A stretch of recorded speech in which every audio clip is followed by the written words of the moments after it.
Have you dreamed of bigger things for your life? Then you are in the right place. Each week, you will be given tips on how to change your inner dialogue, conquer your goals, and ways to step into a higher version of yourself. I'm your host, Lauren Kubat. I'm a motivational speaker who hosts personal development events. I'm a sought-after fitness instructor, a wife, and a mom of 2 young boys. I'm obsessed with all things personal development, and I believe anyone can achieve the life they want.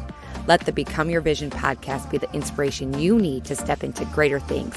Now let's go.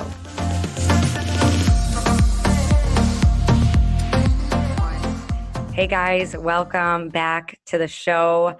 I know you are going to be blown away by my guest today. His name is Teddy Simmons. He's also known as the One-Leg Savage. Yes, Teddy joined the Army at 18 years old and deployed to Afghanistan. Teddy joined the Airborne Unit and in 2013 lost his leg in a training accident. In that same year, Teddy suffered another tragedy, and that was the loss of his friend, Sergeant Anthony Maddawg.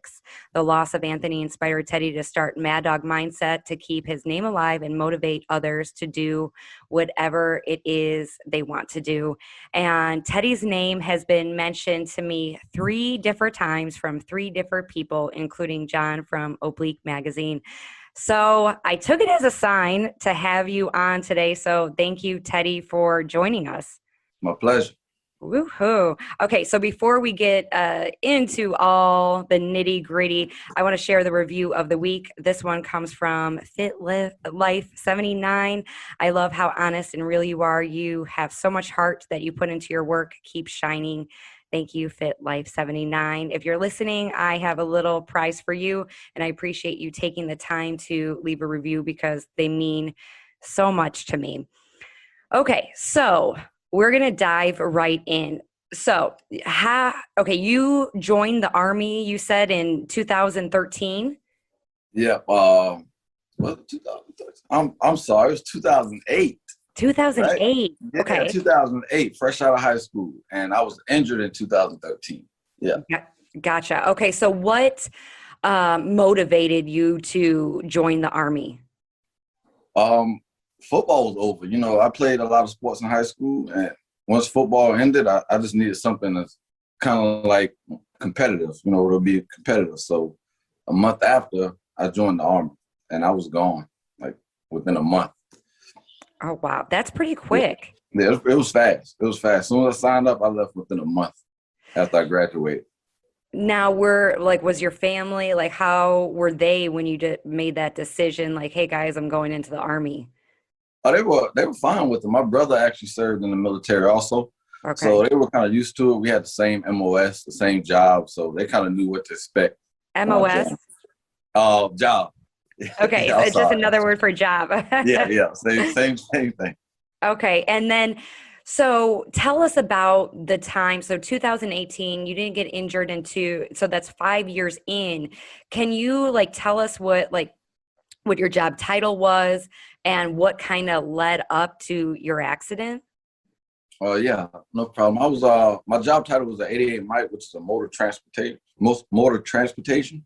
Mm-hmm. And basically we just drive big trucks around. Anything you need, we'll bring it to you. Personnel, you name it, we got it. That's our job. So if someone calls and say we need ammo, okay, we'll go to the ammo shed, we get ammo loaded up, take it to the infantrymen. Basically, infantrymen are the shooters. We take it to the infantrymen, MREs, anything they need, we'll take them out there, just transportation, anything.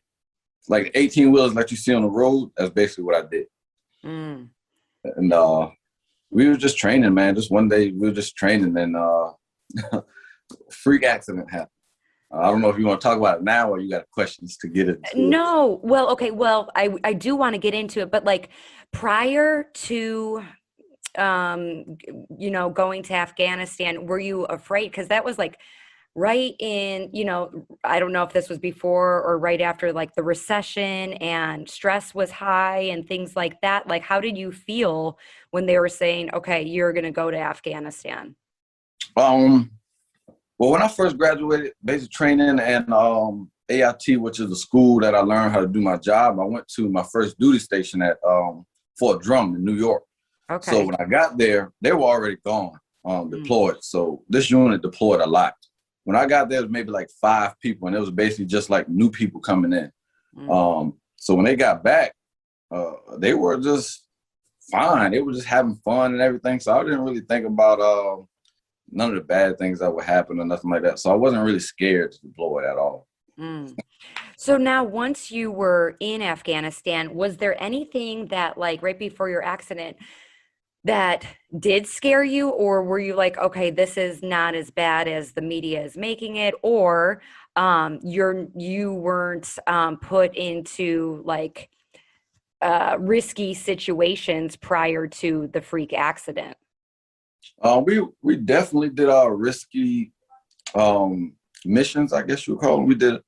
My unit did over 200 missions. Like, we left every day, maybe like 3-4 times a day to do things. And where we were at, we actually had to build up our house. When we got there, it was basically nothing but sand bunkers, I guess you would call it.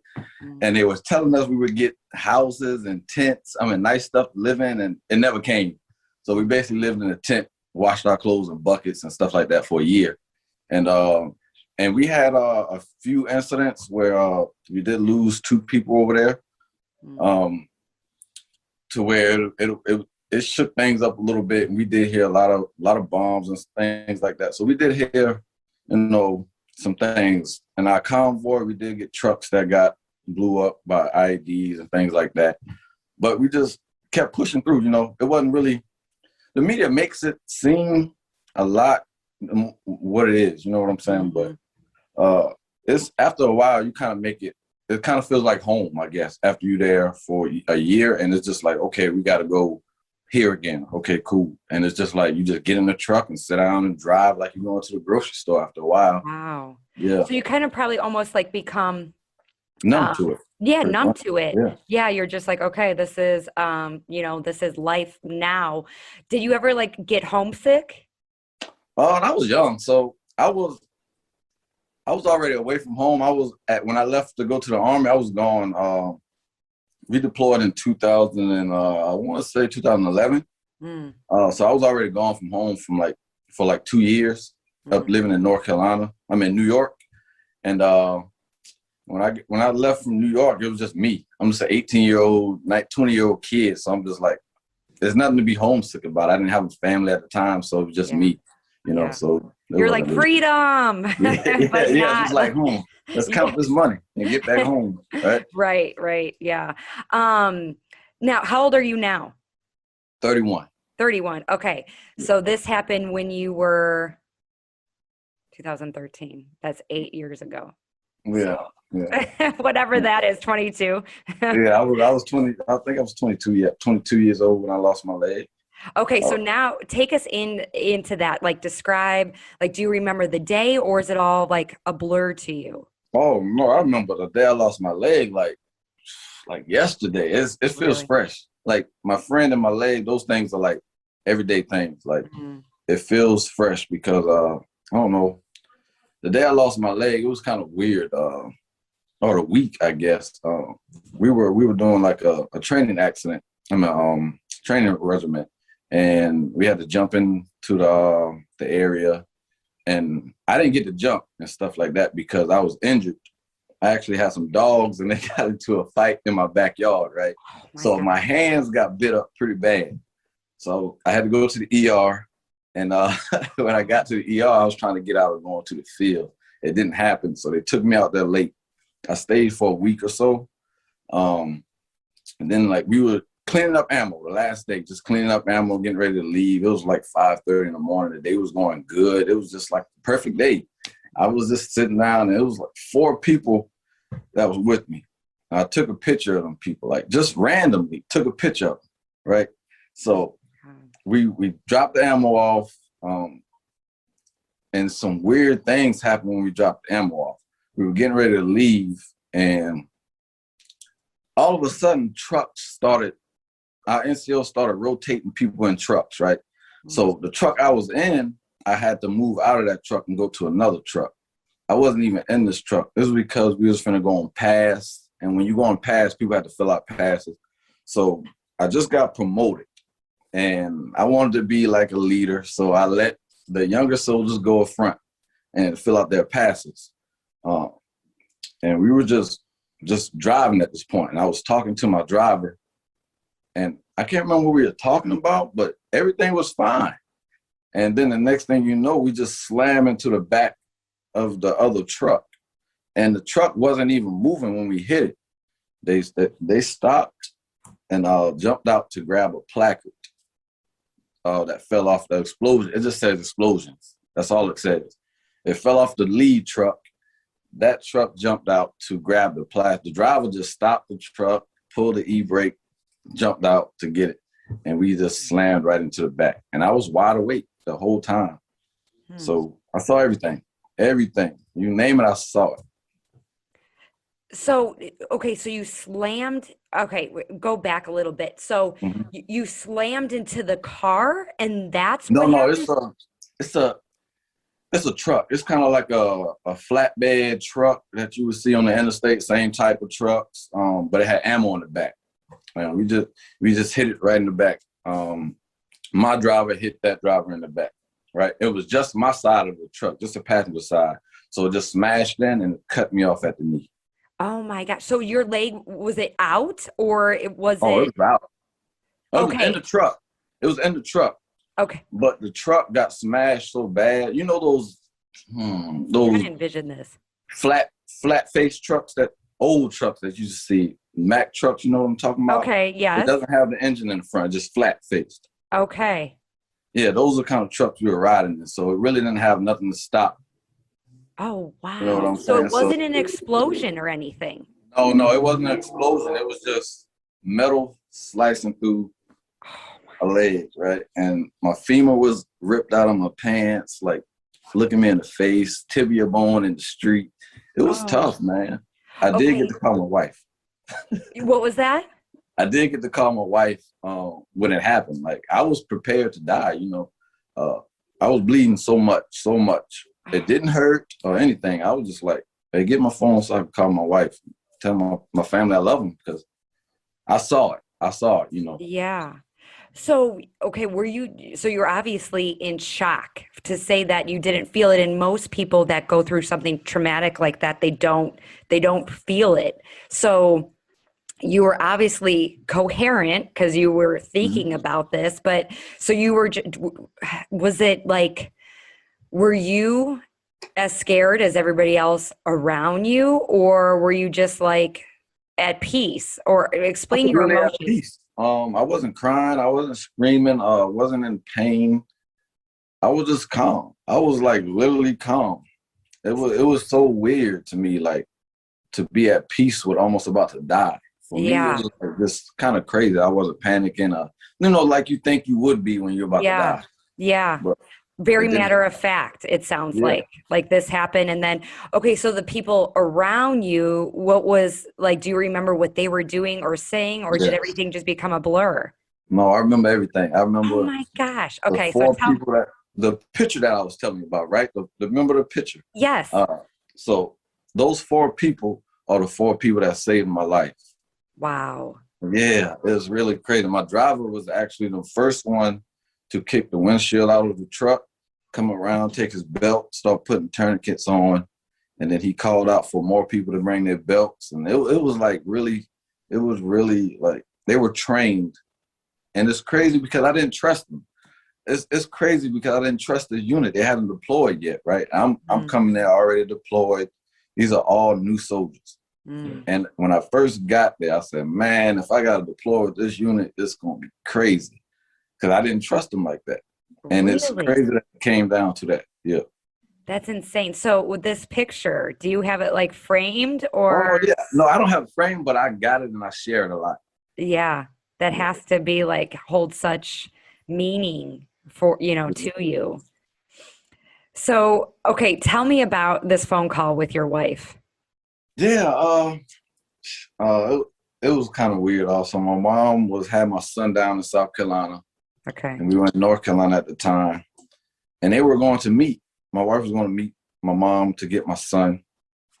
And I was just like, I told my friend, I said, hey, man, get my phone so I can call my wife.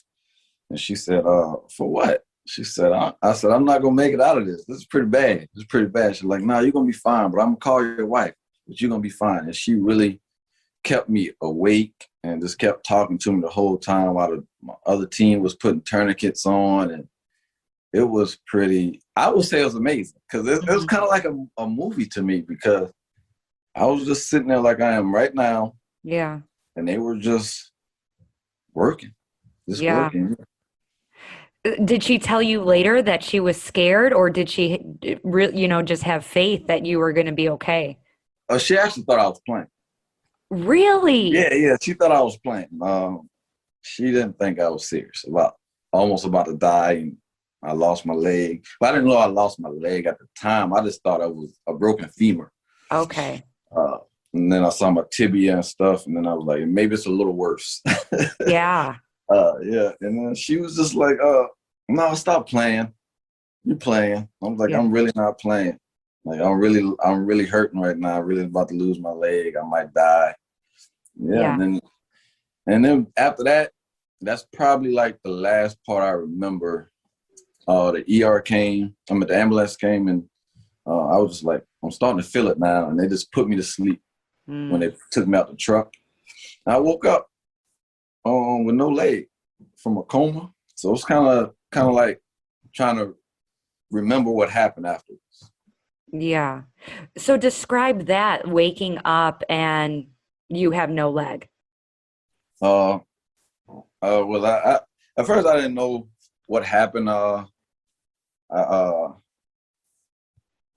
was just laying in the bed and I opened my eyes and there was like tubes and wires everywhere, like in my throat. I couldn't talk. Hands were strapped to the bed. Other leg was strapped. And I saw my brother. And I never seen, my brother doesn't leave South Carolina, Somerville for anything. Yeah. So when I saw that, I just knew it was bad. And I looked down and it was just 1 foot. Just 1 foot, and I just started crying. That's when it hit me, and it just messed me up for a while. Yeah. Oh my gosh. I can only imagine. Now, did your brother show like what he was going through, or was he just as scared? Or tell me about like his demeanor. No, he was just being strong. I guess. Not really anything. Nothing really. Just telling me I'm gonna be all right. Yeah. Now, older brother? Yeah, older. He's my brother's 46. Okay. So, like 15 years older than you, or, like that, something He's like like that. a father Like math figure is to me. hard Yeah. for me tonight. Yeah, I'm yeah. like counting on my fingers. I'm like, yeah, that sounds about right. Yeah. So, okay. How long were you in the hospital after that? I was at North Carolina Hospital for about 3 weeks. And then they took me to Walter Reed in Virginia, Maryland. And Uh-huh. I stayed there for maybe a year and a half or 2 years, Oh my goodness. rehabbing. Yeah. Wow. Okay. So this happened in Afghanistan. So they transferred you back No, to this happened at Fort Bragg. After my second duty station, I did 2 duty stations. My first duty station was in New York. I Okay. deployed with the New York duty station.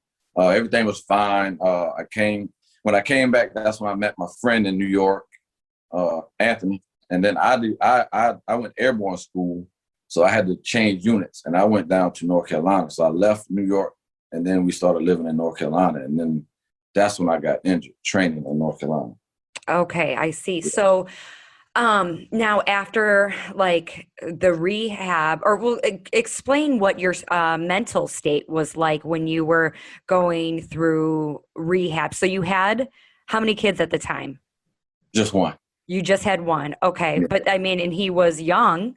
yeah, he wasn't even one. Oh my gosh. Okay. So how was that? That's really what messed me up and broke me down a lot, because I had a son, and when I first had my son, it was just like, oh my God, I'm about to play football, I'm about to play basketball, I'm about to do everything with my son, right? And I lost my leg, and it was just like, man, I don't know what can I do? I don't know what I'm gonna be able to do, and that really hurt me the most. Mm. And then were you able to see your wife a lot? Did they come to visit Oh or? yeah.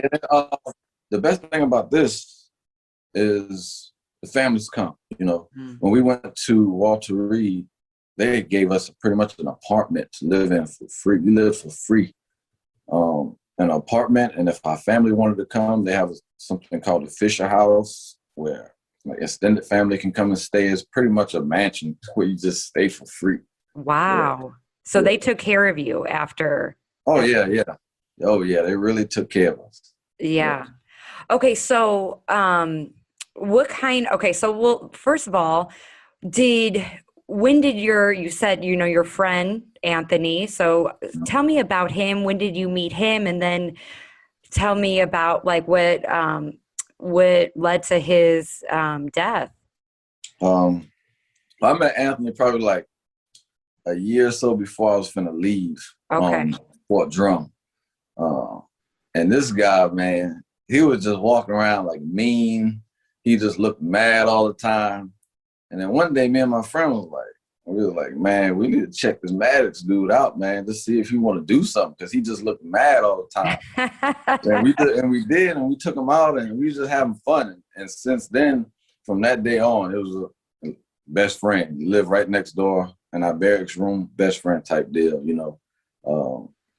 And this guy loved to work. He loved to work, a workaholic. Mm.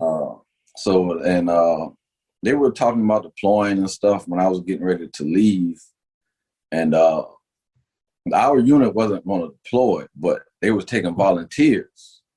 And what was crazy to me, like, my boy was volunteering, right? Was really volunteering. He really loved the Army, like a workaholic. Yeah. Always, like, not just the fun stuff, the boring stuff also. Always working. And I don't know, man. It was just, I just got a call one day, and like he got burnt up. I was like, what you mean he got burnt up? I guess the tanker on the where they lived at, it blew up, and he was a fueler. That was his job. So until this day, I don't know if it was like a Taliban or just some freak accident, but big explosion, man. 95% of his body was burnt. It was like bad, and that messed me up bad. And I got on opioids and a lot of stuff just to try to deal with pain. Yeah, mentally and physically. Yeah, and that was real hard for me. I bet. Okay, so I mean, when you lost your leg, so you said you lost your leg and then you lost your friend in the same year. Yeah. Like all these tragedies happen at once. Like, did you feel like your life was just like crumbling before you? Yeah, that's really why I started taking like opioids, because I couldn't understand like why somebody like Anthony would die. Like a hard worker in Afghanistan, just always doing the right things in the military, and we got people that don't really care about anything with the Army and just get all kind of accolades and just everything, and I just couldn't understand that stuff like that, man. Like how does somebody that really loves this job die and not get to do what he wanted to do with the military, Right. It seems like sometimes you hear like the best people, the Yeah. good people are the ones that, get shafted. Now, what part did he play when you lost your leg? So he was deployed at the time, right? Mm-hmm. So we talked every day for like, it was June. I lost my leg in March and he died in June, and it was 7th of July. It's July 7th. Yes. Yeah, in July. So it was like we talked every day. Oh my every God. single through Facebook Messenger. Yeah. So I still go back and like read the messages and stuff, just for motivation, just keep your head up. That's like that type of stuff. Like it's crazy because it's choking me up just thinking about it, Yeah. It's it is crazy. So he was like your rock through it. Yeah, really. I mean, him and my friend Clyde, they were my rock through this. Yeah. Yeah. Trying to get by. You mentioned having like text messages. My brother, I lost my brother in 2015. He took his own life, and I still have his text messages that, and I like go back every so often, because it's when you lose somebody, it hits you at different times, right? Like you kind of go, you not go through life, but yeah, that kind of, you kind of become callous to it. And then something will just like catch you off guard. And you're like, oh my God, like no matter how much time goes by, you always think about that person. Yeah. Yeah. So, okay. So tell me about, when did you start? How long were you down this like dark path, and what made you climb out of it? Meeting a marathon team, Achilles. I would say maybe like a year or so, probably the whole time I was at Walter Reed until like closer towards the end, when I was getting ready to come back home to North Carolina. It was really when I just said I'm done with opioids. Yeah, so I just stopped taking those and just cold turkey with it. And when I met the marathon team, I've done like 10 marathons with them, and we would just go and go. And you don't really have time to think about things to keep you down when you're on that team, because you always got to train. So Yeah. it's physical, and it's really a way to ease my mind and keep my head clear. When I'm riding 26 miles, you just got time to think. You got time to think. So are you riding a bicycle? A hand cycle. The hand cycle races? Yes. I do that. That's amazing. Yeah. So, okay, you were in the hospital and this team approached you and was like, hey, this is what you should do? No, it's this lady named Janet. She's like very high energy, just happy all the time. And I seen her come into physical therapy one day, and she was talking to like a couple of people that were already there, and I was new. And she just came over to me and said, hey, maybe you should try to come do the New York City walk with us, blah, blah, blah. I said, okay, cool. So I signed up for that. I went to do the 5K, I think a month after I got my prosthetic in New York City. And from that day on, I was just, after that, it was just every marathon that would come up, I would do it. Wow. What was it about that initial 5K that you were like, oh, this is a game changer? It wasn't hard. It was just long, but it wasn't hard. I didn't feel like I couldn't do it. You know what I'm saying? Right. A lot of people, I was dead last. Like I didn't want to finish like with a wheelchair or none of that. So I just basically had my cane. So I just walked through with my cane, no helps. It was just determined to finish it. And I just did that. And I like the way it felt at the finish line. It feels amazing when you finish a marathon or a race. Yeah. Yeah. Mm-hmm. Oh my, okay. So how long was it before you got your prosthetic? Because I saw one of your posts on Instagram. You were in the hospital and you had like your walker and you were like walking, and then the nurses were like so surprised. I think they said like go to this point or something, and you're like, no, I'm gonna go whatever. Oh, okay, yeah, that video. Oh, Tell me yeah, about that. That was actually like, I want to say like 3 days after my coma. It was still in North Carolina. That wasn't at the other place yet. That was still in North Carolina, and she just wanted to see if I can move, get me out of the bed and move around. And I felt good. I felt good that day. So 3 days after, you're on a walker and you're like walking. Mm-hmm. Well, only thing I just felt like I was about to have a heart attack because I was so tired. Yeah. My leg wasn't hurting or anything. Probably It wasn't hurting. Yeah, but I was doped up real strong. Yeah. Okay. So I couldn't really feel that, but I was just out of breath. That's really why I needed my chair out my room. But I told my mom to stop at the door so that I can make it back to the door. That's amazing. Yeah. I know they were like so impressed by you. So, okay, so you got your prosthetic and you started doing these marathons. So you started with 5K, and then what did that turn into? After the 5K, it was full-fledged 26 miles. Oh my gosh. Yeah, full-fledged 26 miles where I would just train at physical therapy on the stationary hand cycle bike. Mm-hmm. And then I'll go out and ride in the city, sometimes in DC and Maryland. And then she was like, hey, the marathon's in Chicago. Okay, cool. We'll load the plane and go to Chicago. Boston, okay, we go to Boston. All over. Yeah. How many marathons have you been a part of? I've been a part of 9, completed 8. I tried Boston. I done Boston twice, completed it once, didn't finish it the second time. Okay. Were you in pain? No, I caught 2 flat tires. Really? In the first mile, both my tires popped. So I was sitting out in the rain and the snow until freezing until the fire truck came and took me to Oh the fire. my gosh. So, How pissed were you? I was pretty mad. I just honestly I felt like a loser because I didn't complete. I came up there to get another Boston and then complete it. So Oh my I gosh. still got another Boston to do. Yeah. Okay. So you haven't let that go. You're like, I'm No, doing this. I'm going to get Boston. Yeah. It's crazy how those things like mess with you when you're like so determined. And obviously it had nothing to do with you. So you're Yeah, not a loser, but it's like that mind game. Like, okay, you screwed me. Now you're going to get it, yeah. And I So, have tire problems the whole time, like leading up to the race, going into the starting point. It was just something right with my tires. And then I started riding.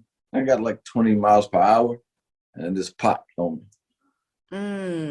so was that something you experienced in the past, or was that new to just this marathon? Oh, it's new. Marathons were new to me. I did them for the pain because they hurt once you get so far in. And it Mm. just made me think about all the pain that I've been through, my friend. Just something I know I can keep pushing through this. You know? Hmm.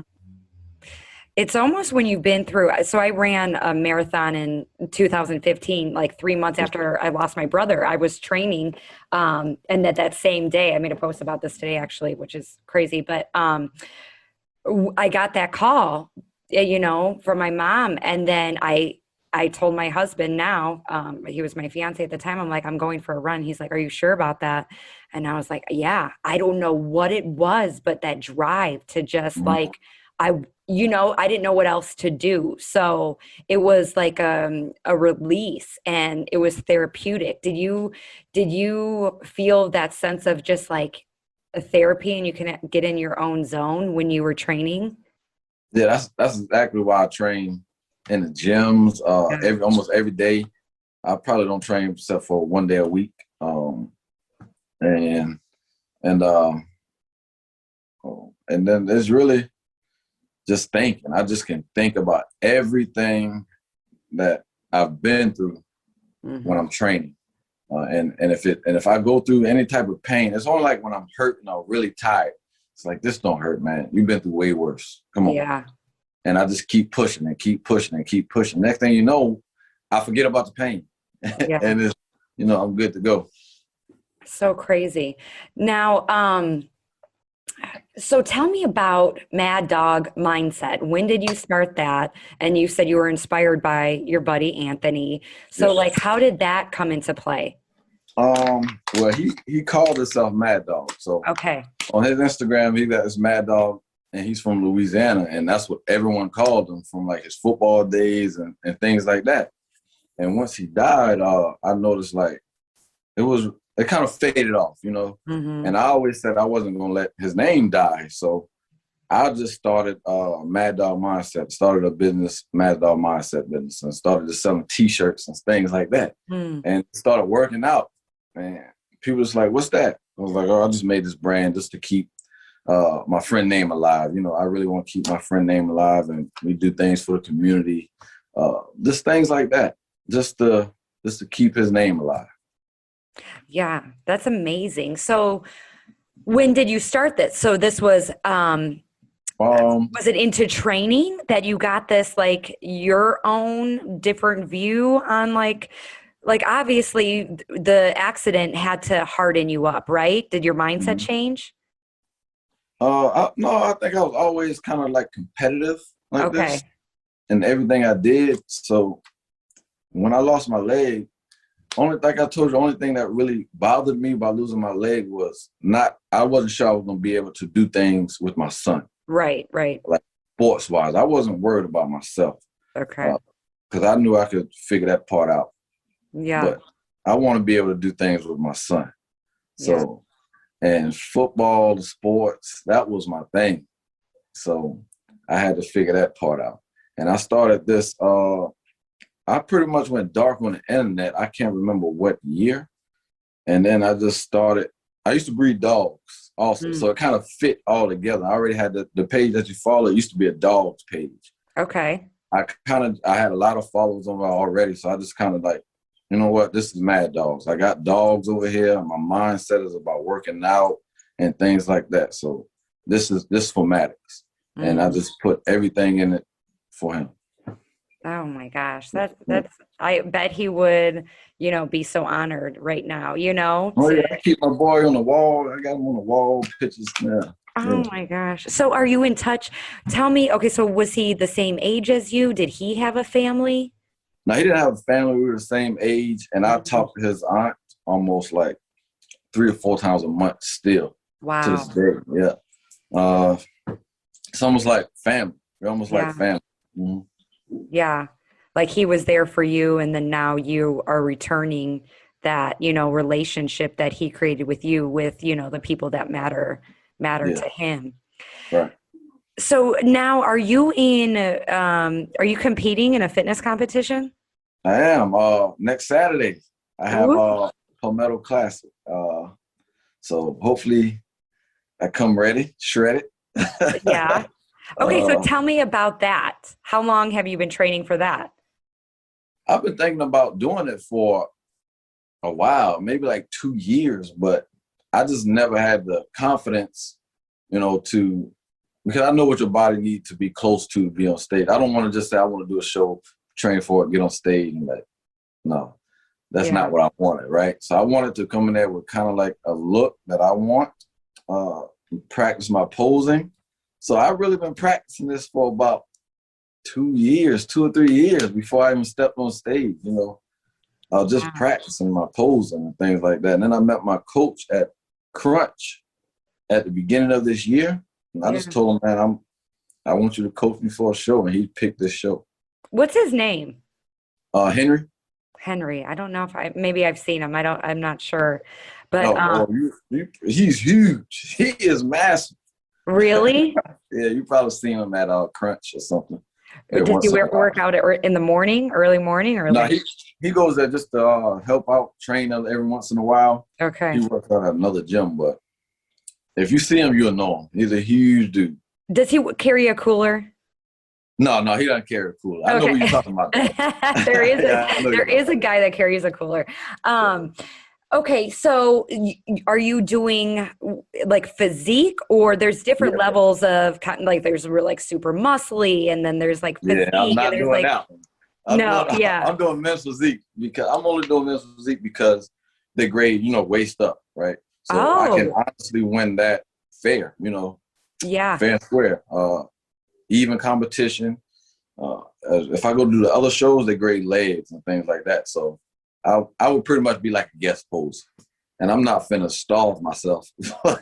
Right. Be a guest poser, right? I want to win something, so exactly. I figured men's physique would be the best choice for me.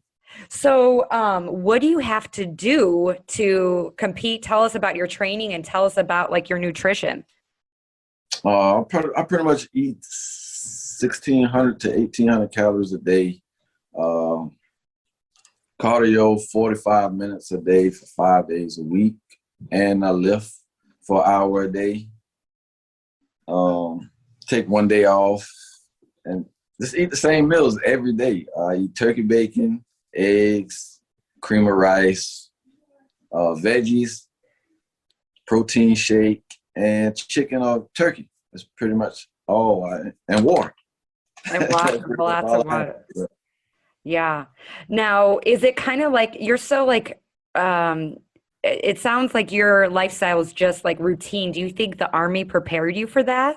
Yeah, I really do. I could, even with my cardio in the mornings, I make that like a ruck march, like I'm doing a 12-mile ruck march, Yeah. Like I got to go walk. It's the Army.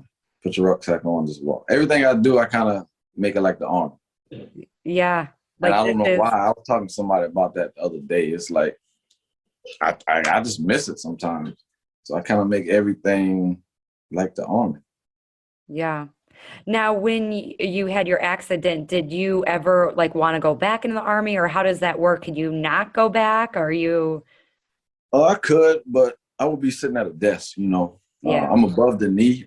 If I was below the knee, I would definitely stayed in way easier, you know.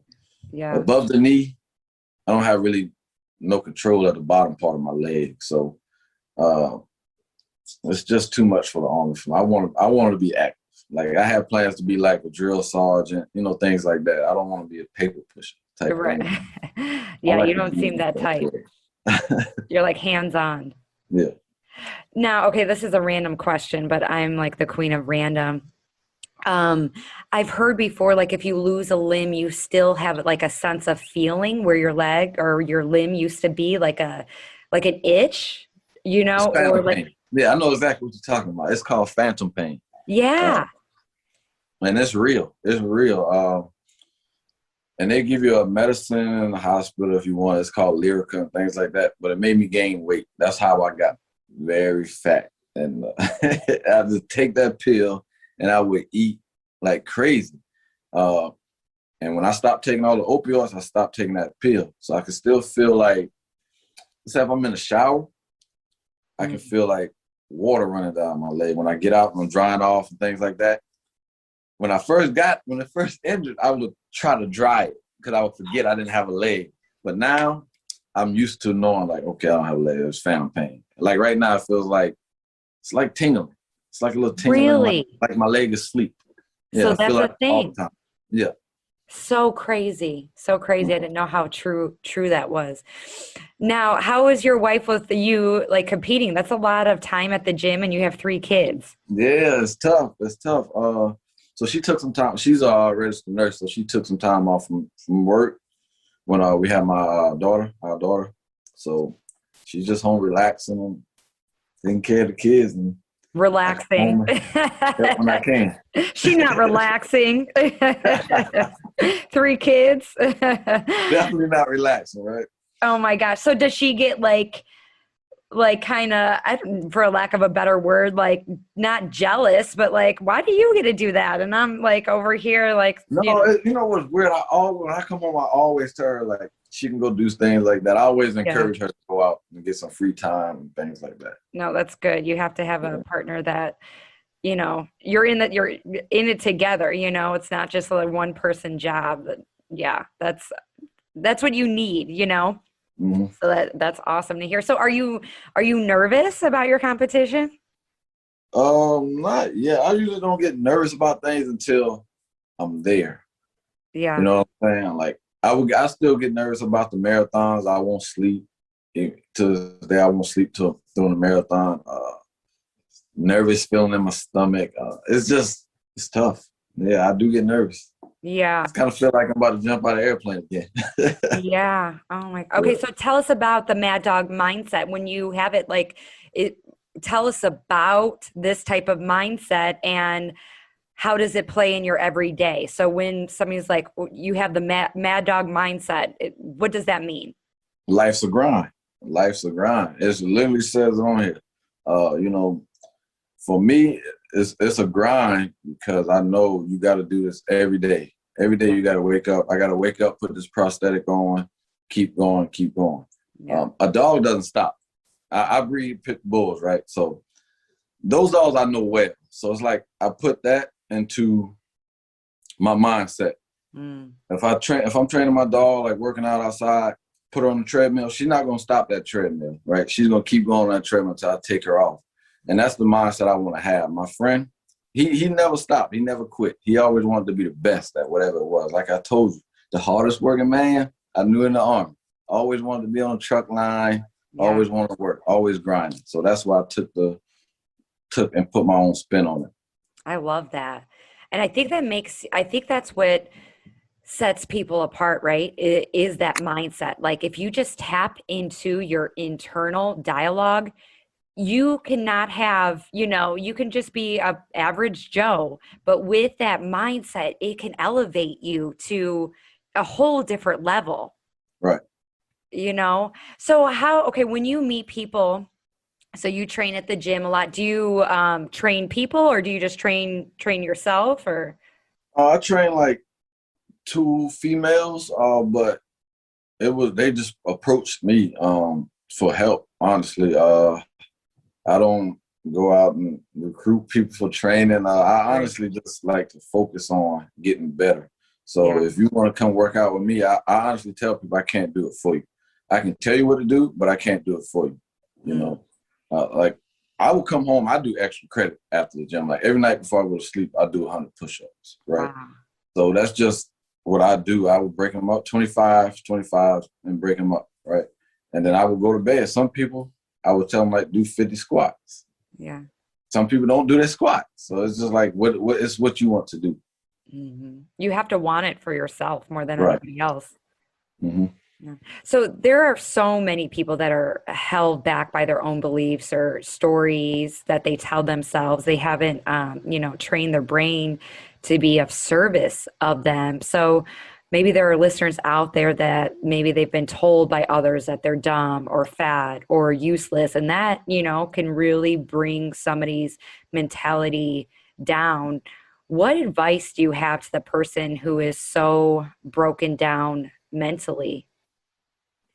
Um, my philosophy on this is just fuck other people. Honestly, sorry for my language, but just No, I love it. That's how I am. just do you. Like I honestly don't care what anybody thinks about me. I forget I have a prosthetic sometimes, and then when I Yeah. wear long pants, people don't know I have a prosthetic because of how good I walk. Yeah. When I wear shorts, they be like, "Man, I didn't even know." I'm like, "Yeah, I forgot," you know, Yeah. because I honestly don't care what people think about me or anything. I'm gonna continue to be the best version of myself that I can be. Yeah. That's amazing. Now, how has it affected you as a father? Has it changed your beliefs? Do you think it's helped you in any way? It helps. It definitely helped me a lot. Yeah. Adapting, learning how to adapt. Like I was telling you, sports with my son. Yeah. He went state in wrestling this year. So we figured out the sports. You know what I'm saying? We Yeah. got the sports with wrestling, so he wrestles, and that's gonna be our thing. We're gonna wrestle. It's easy for us because I don't have to move around a lot, so Yeah. we can do it on the ground. I love that. And you said he's how old now? He's 8. Yeah, 8. Yeah, yeah. that's so fun. You're wrestling with your son. That's such a, thing for a father and a son, is just to, play with each other and wrestle. Yeah. And then you're teaching through that, I'm sure, teaching confidence, teaching, to think ahead what that other person is going to do, knowing your strengths, knowing your weaknesses.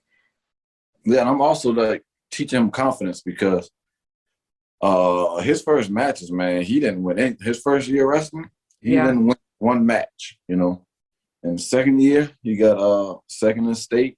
This year, he won state. So it's like just building confidence every day. It's just Mhm. you and the other person, and everybody's watching you.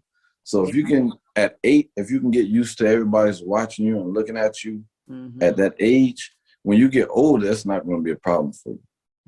Yeah, you have to Whatever you instill that do. young. Absolutely. Now, do they think it's cool that their dad is like the one-leg savage? Yeah, I used to walk around when kids asked me at the wrestling tournament, "Hey, what happened?" I Yeah. used to be like, "Oh man, I was helping Superman or Batman and stuff." My son was little, but now he old enough to be like, "Dad, no, you wasn't. You was in the army." So yeah, we just I can't tell my story no more. Yeah. Oh my gosh, you're a jokester. Yeah. That's hilarious. Okay, so I'm kind of going back, but when did you get your prosthetic, and how was that adapting to, you have to train yourself to walk again, pretty much, right? Yeah. I got it in 2000, the same year I lost my leg in Okay. 2015. I want to say a month. I believe it was a month. Put my leg on, and I want to say I was natural because I swear this leg it's amazing. It's like it's a computer. I can do everything in this leg, right? So if we go to the beach, I can walk right into the water. Wow. You know, with my leg on. Swimming pool, I can dive right in the swimming pool. You No know, way. things like that. Yeah. I can run with this on. This leg is pretty nice. It's pretty expensive too. Yeah, I Uh, bet. it's like a Cadillac of prosthetics. So I'm blessed. I always tell people I'm blessed to have this leg. I Mhm. have two of them. Everybody that messages me on DMs and asks me what leg I use, and I always tell them I'm blessed to have an X3 because Yeah. you name the best car in the world, this is what it is. And that's crazy to think about. Like, who, you didn't know that would become your life, where you're like, yeah, this is, do you see this flag? Yeah, right. Now, this is something I didn't think about until now, the wear and tear that it takes. Like, is that something you're going to have to replace in the long run, or? Oh, I gotta go back. I'm at the prosthesis almost like once a month, just from size. Because it's like let me see if I can explain. It's like putting your shoe on, right? You know, Uh-huh. you used to slide your foot in the shoe and your foot fits smooth with one sock on. It's perfect, right? Yeah. That's how it is with my leg, right? So I have just above I have my whole thigh, and it's like a big cup, really. Mm. And I put my leg in, and sometimes my leg shrinks. Like right now, it's terrible because I'm losing weight for the show, Right. so I get a lot of nicks and stuff like that on my skin. So it's kind of tough. It's a tough balance, but we make it happen. Yeah. So you just rely more on the other one. No, I just use this one until I get it fixed. You're just I like, can I'm I just can going to keep switch it going. out, but it's just too much work. Yeah. Yeah, And I was going to say, yeah, you're losing weight. That would have an effect to it. That's yeah. something. We got socks. We put socks on to make it continue to fit. That's Mm. kind of weird to explain. No, no, it's interesting. I find that really interesting. So what are you doing the final, you said next weekend, final week to prepare, right? Next weekend? Yeah, next week. I have no clue. I just follow what my coach tell me to do. So if he tells me to stop eating this, and I'll stop eating that. I just whatever he tells me, I just follow it.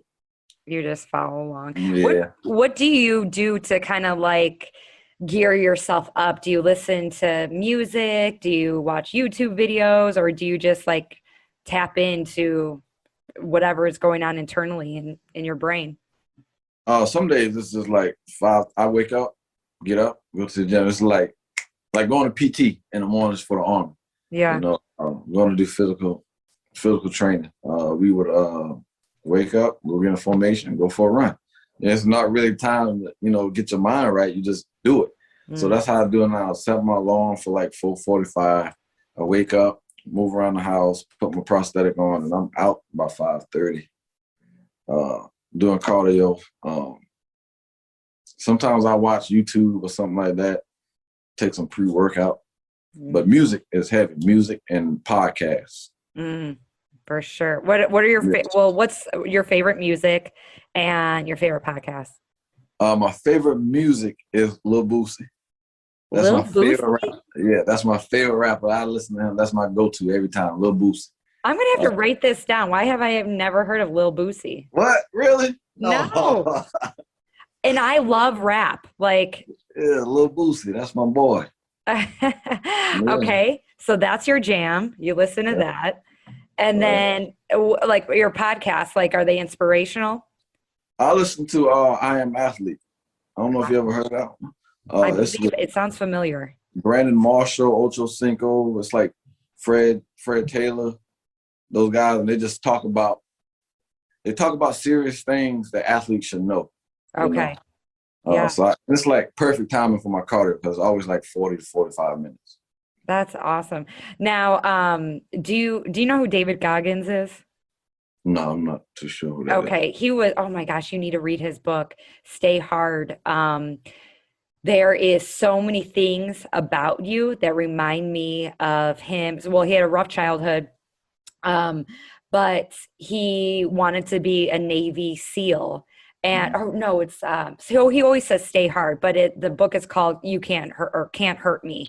Hold on, is it a And bald-headed guy? yes, Black dude? black dude, yeah, Always running? yes. I know who that is. Yeah, okay. I know who it is. Yeah, it was I know what you're talking about. Right. Green Yeah. Beret. Yes. He with a really hard time. So he Yeah.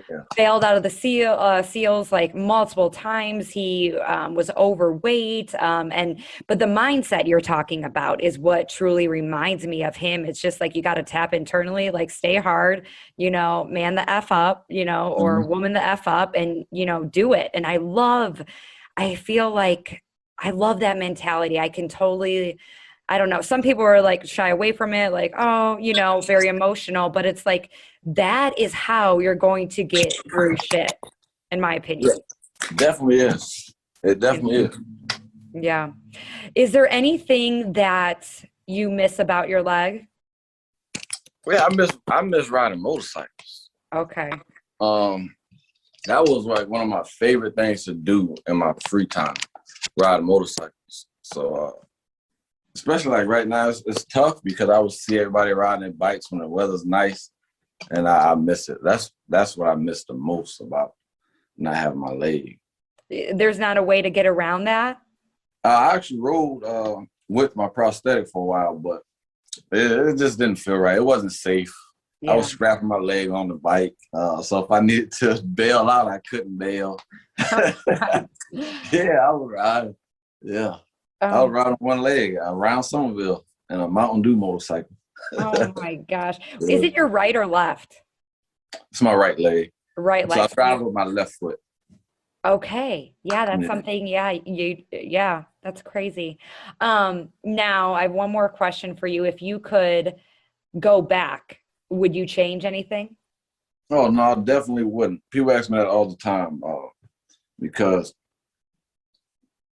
when we switched seats in the truck, she was really my friend. She my friend to the day. She was the one on the phone with my wife and stuff. So I would never go back and try to change or say I would change anything, put her back in her truck, none of that. I just do. I take it. Yeah, I love that. Now, I said one more question, but I'm like thinking this other one. Do you feel like you said the hardest part was maybe not being able to play sports with your son, but do you think it has changed you in any other way? Mentally, yeah, it has. It has. Mentally, I have anger outbursts every now and then, but there's some things you got to deal with, I guess, with behavior health and stuff. I go to all those things and talk to people. Yeah. Try to learn how to keep my composure and things like that. It's just small things like that. Yeah. Where can people find you? You can find me at Maddawg Mindset on Instagram, or you can type it in on Google, and it's going to up and just click it. Awesome. I will leave all of that in the show notes. And I want to tell listeners that if you like this episode, if you were inspired by anything that Teddy has mentioned, make sure to tag us on Instagram and let us know and leave a review. Thank you. Thanks for being here. Thanks for being here so much, Teddy. I appreciate you. My pleasure. And remember, you got this. Thanks for tuning in, guys. Thank you so much for tuning in today. If you love this episode, make sure you are subscribed so you know when more episodes come available. My goal is to inspire others to become their vision, and one way to get the word out is with reviews. I would really appreciate it if you left an honest review on iTunes, and it would mean so much to me. Thanks again, and remember to go after the life you want. Bye, guys.